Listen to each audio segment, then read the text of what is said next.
Responde found floating dead body. Ang magli-lead invest dito is si Corporal Gary Reyes.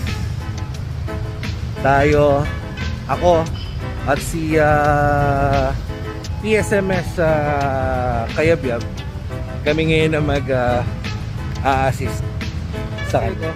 Check natin kung ano yung nangyari. According sa initial report, ano raw ata ang victim natin. But anyway, malaman natin. Kita-kita tayo doon.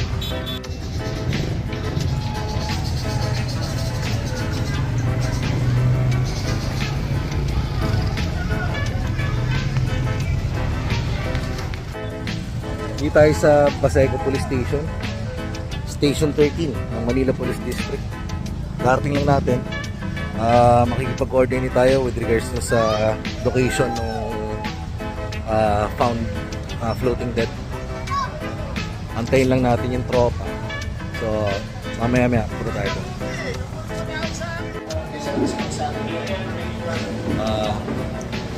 Hingi tayo na assistance dito sa Police Station 13 para doon sa ano, kasi medyo mahirap tuntunin yung mga lugar dito sa Paseco. Tsaka medyo risky. So kailangan natin ng personnel na kabisado yung so naghanap sila ng personnel pwede sumama. Pag may available na, diretso na kami doon.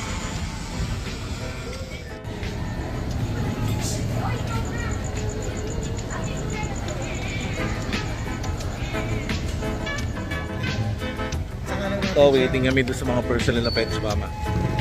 Ito ang magli-lead invest si Police Corporal Gary Reyes. Ako alalay siya, mga alalay. Alalay. Alalay ng mga alalay. Tapos si alalay ng mga alalay. Sorrento Bernie raw, Tata Burns, ang alalay sa alalay. Assistant to assistant. So, nandito kami sa Station 13. Waiting lang. See you later. Makakita. Saan ba banda yun, tol? Malayo? Pero aplaya talaga. Aplaya. Oo. O, sige.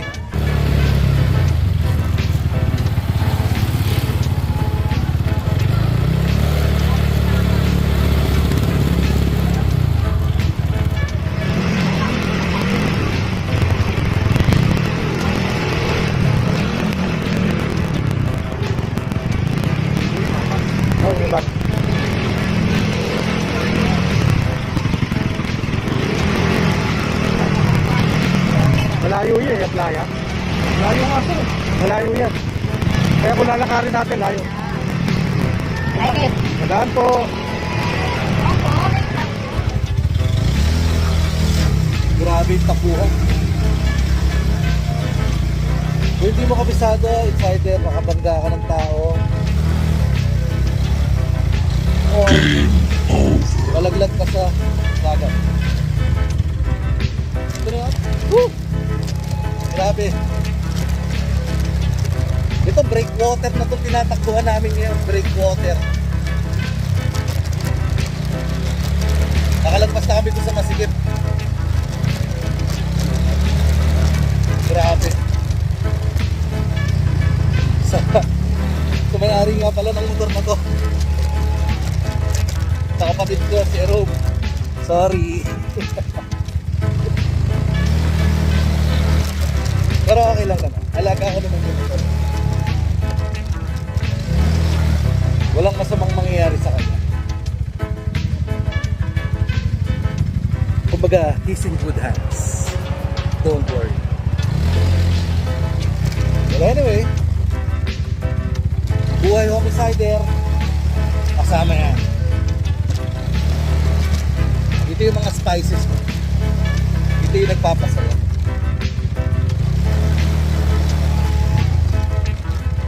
Kasi kami sa homicide, kahit saan mo, kahit nasaan pa yan, pag tinawagin nyo kami, respond kami. Yan ang mandate na.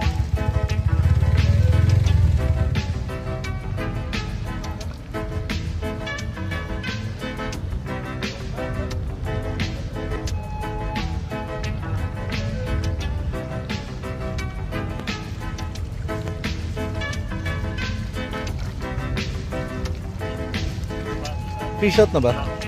Ano fish out?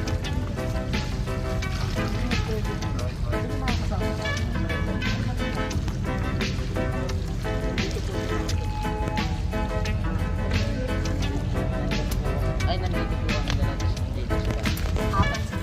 Taga saan tayo naroon? Taga Bukas Street. Ay, kung hindi pa nga alam mo, alam mo. Kaya, ano? Sino yung may kasama ng bilang dito? Sila yung mga.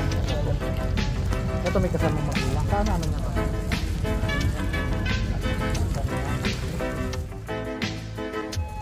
Hindi may magulang. Sir, uwa ko ng statement. Kailangan na No? doon yung magulang. Doon. Okay lang. Wait lang ha.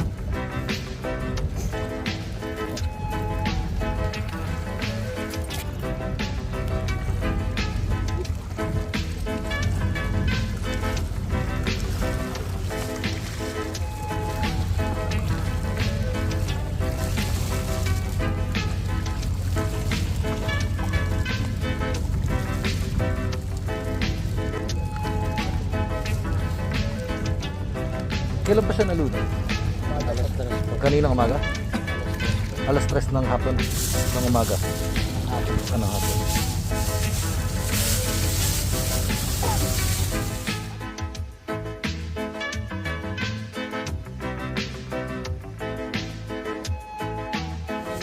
Saan ka rin?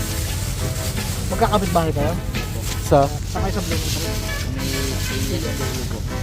Ano ginagawa niyo dito? Saan yung ano? Yung barangay? Ano kuya? Makikisuyo lang. Barangay. Barangay kuya. Barangay daw. Patulong. Tingnan ko lang yung katawan. Wala kang kontak sa Coast Guard, ano? Gen? Bakit Coast Guard? Sir, hindi natin ito magbibiyahe sa saan? Hindi natin na ilalabas ito. May lalabas na? Ilalakad lang ng punerarya. May stretcher lang. Stretcher. Meron na rin kami nakuha dati doon pa sa dulo. Malaking tao. Binuhat. Kaya naman buhat. Tapos mo na lang. Kaya naman buhat. Tapos mo na lang yan. Asa ba yung ano? Wala pa yan. Eh kung may ano, may stretcher dito, pwede natin ilabas ng ano.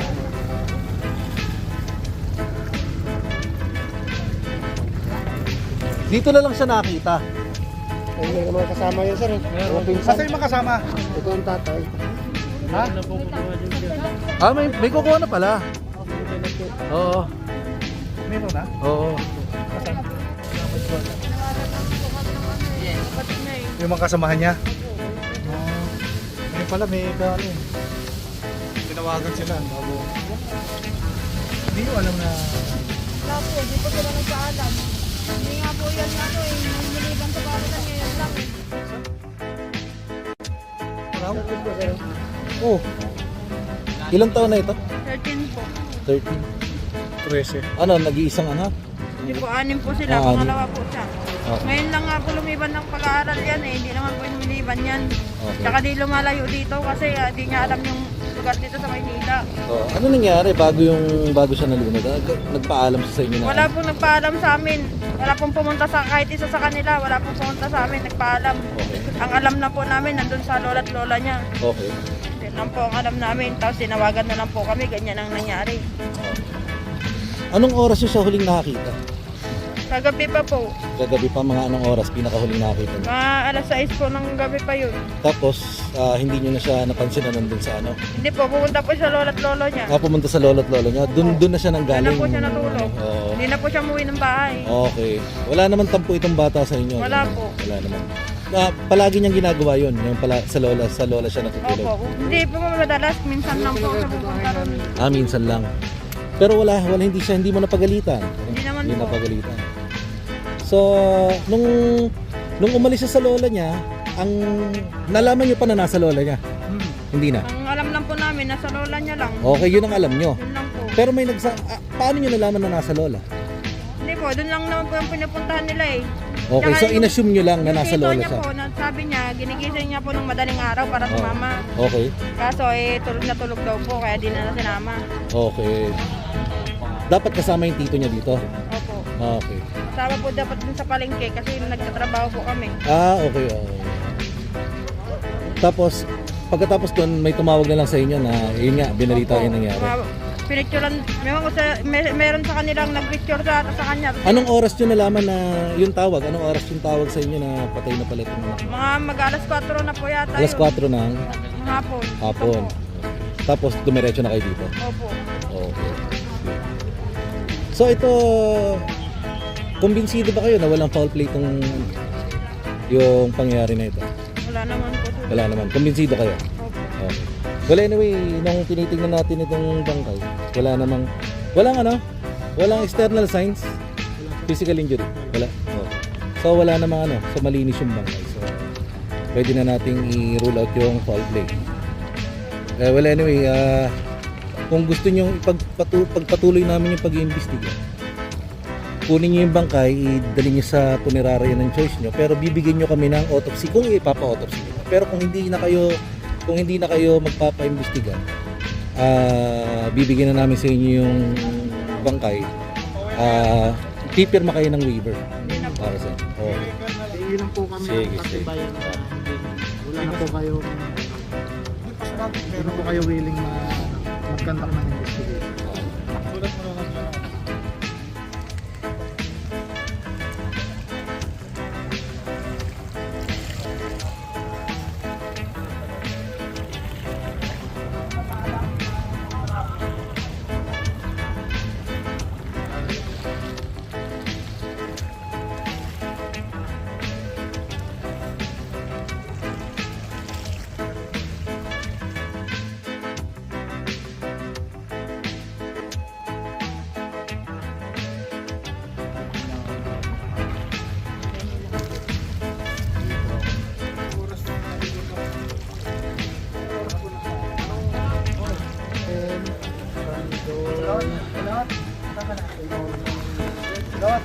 Tapos dito sa ilalim niya, nagsalaysay. Magulang, ano yan? Ate, may kapag-anak kayo dito na kasama. Lagyan mo muna dito. Ay, Nagsalaysay. Tapos may kasama sa magulang. nagsalaysay. Ano lang muna hapa yun? Nagsalaysay na magulang. Ano lang? Kausapin ko lang yung bata na may kasama magulang. Bakit? Sir, kailangan ko sa sa person. Ang victim natin dito is a 13-year-old boy. Accordingly, umalis daw ng bahay, pumunta dun sa lola. Ito, narration ng nanay mismo. Kasi nandito na yung parents nung victim natin. Umalis daw sa bahay nila, pumunta dun sa bahay ng grandmother niya, ng lola niya. So inassume nila nandun lang, safe. Kaya lang, hindi raw ata nagpaalam kasama itong mga kaibigan, mga barkada. Sa kasawiang palad, nalunod daw according dun sa mga kasama, mga kaibigan, mga bata rin. Yung magulang, both the father and the mother, convinced naman sila na walang foul play. Anyway, nung tinignan natin yung katawan ng victim, wala siyang external signs ng physical injury. Walang blunt force trauma, walang stab wound, walang ligature marks, walang gunshot wound. So, wala, malinis ang katawan ng victim. So, yung mga parents, wini-waive na yung rights nila na magpa-imbestiga. So, ibibigay lang natin sa kanila. Nakikiramay po kami sa inyo. Lesson ito para sa mga bata na sundin niyo mga magulang niyo. Kung sinunod niyo yung magulang niya, hindi naman nangyayari ito. Maraming nangyayaring ganito sa natin, sa paligid natin. Naalala niyo yung yung kwento ng ng alitap-tap ba yun? At saka yung lampara. Matigas ang ulo nung alitap-tap. Gusto niya lumapit doon sa lampara. Nadarang siya doon sa apoy. So nasunog yung pakpak. Same thing. Same story. Siguro peer pressure, curiosity. Hindi natin malaman kung anong dahilan, pero naging end yun sa isang very tragic na pangyayari. Hindi masarap sa pakiramdam na yung mga pangyayari na yung mangyayari sa atin, so wini-wish ko lang na hindi mangyari sa atin yan, lalo sa mga nanonood. Sa mga magulang, iligpit niyo yung mga anak niyo, sinupin niyo yung mga anak niyo. 6 PM paglubog ng araw, parang yung mga chicks ng isang hen na manok, diba? 6 PM pa lang, didilim pa lang, kinukuha na niya yung mga chicks niya para dalhin sa lilim or isino para walang mangyaring masama. So kung kayo ay magulang, I suggest you do the same. Ngayon lang, ganun lang muna. Again, nakikiramay kami sa naulilan na naiwan ng bata. Nakikiramay po kami. We are very sorry for your loss. So, dito na muna natin tatapusin ang vlog na ito. Tandaan niyo po, sa Homicide CIS, Manila Police District, our day starts when yours end. Ito po si Derek Magpale, ang inyong pambansang homicider. Ingat po tayo lahat. See you on the next vlog. Kung nagustuhan nyo po yung vlog na ito, maglalambing lang po kami doon sa aming FB page, sa The Homicider Vlogs. Baka pwede naman na pa-like, follow, and share. And doon sa aming YouTube channel, baka pwede naman maglambing din ng subscribe, and please hit the notification bell. At mag-comment na rin tayo para sa susunod na mga vlogs, ma-shoutout namin yung mga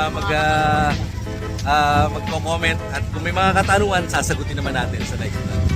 So, again, kami ang mga homiciders ng Manila Police District. Ingat po tayo lahat.